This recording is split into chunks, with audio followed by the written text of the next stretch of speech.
Hi, we're here at the Detroit Auto Show, and I'm with Stephen Odell, the president of Volvo Worldwide.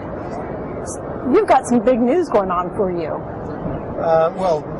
We announced, Ford and Geely announced just before Christmas, December 23rd, that they had reached what they termed a commercial agreement with a view to potentially some form of contractual signature during the first quarter, and then a closing of that event, closing of the sale before the end of the second quarter. I mean, that's relatively big news. Big news for me, I think, is the fact that we survived 2008, 2009. We're still here, and we've actually got a plan and a business that's going to thrive for the future. That's big news for me.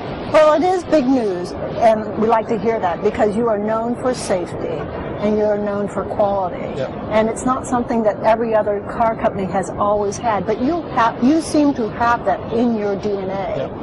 How does that work with the Chinese? Have you sat down and talked to them and explained to them, or did they already know when they went in? Did they buy you knowing safety is your Volvo? Just to clarify, they haven't bought Volvo yet, commercially not complete. And certainly we had the opportunity to talk to a number of potential suitors for the company, all of whom, including Geely. The first thing they said was, you are the safety leaders, that's the icon of the brand. Also environmental leaders as well. In Europe, we've got the best CO2 vehicles in the luxury segment, and that's what you're known for. That's one of the key reasons we would like to buy the company. So I'm pretty confident that they, both Geely and any other suitor, see that as a core value of the business. And then when you wrap around the incremental things that we've done, we've lowered the cost base tremendously in the last 15 months. And now, last 2 or 3 years and going forward, you're starting to see Volvos that are not just box-like cars that are safe. They're beautiful cars like the S60 will be when we launch it later this year.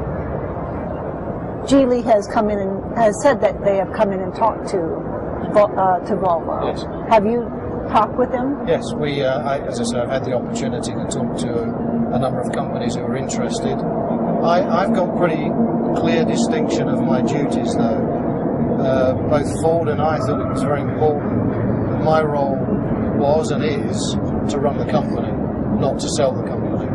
So, I'm making decisions today as if I run the company forever, and if Ford run the company forever. I think that's important for Volvo. We mustn't derail a really promising future by making short-term tactical decisions and get caught up in the maybe we're sold, maybe we're not. I read different things from your Volvo dealers. Have you talked to Geely about if they do purchase, if this purchase does go through, will the dealers then be required to purchase a Geely a franchise as well, or will it be two separate? Yeah, I'm not a Geely spokesperson, so I have to be a little cautious here. But they've made it very clear to me and to the Volvo team that Geely see Volvo and Geely as completely separate brands, from a development, from a product exhibition, from a display, from a retailing, completely separate brands. So I don't believe that they would say to all the Volvo dealers in any country, including North America, now you need to sign up to sell Geely. Now, could that be a separate discussion? Maybe. And but if they did that, and I have no view that they would do that, I'm pretty sure they would want completely separate representation, because it's really important that we keep Geely as a value vehicle, and they know that. And Volvo is moving towards a luxury vehicle. It's really important from a customer perspective that we keep those two separate. You talk about product. The biggest question has been, will Geely build Volvos in Sweden, or will they build Volvos in China? Yeah, again, as a Volvo spokesperson rather than a Geely one, I can only quote what they've said publicly and therefore privately to us.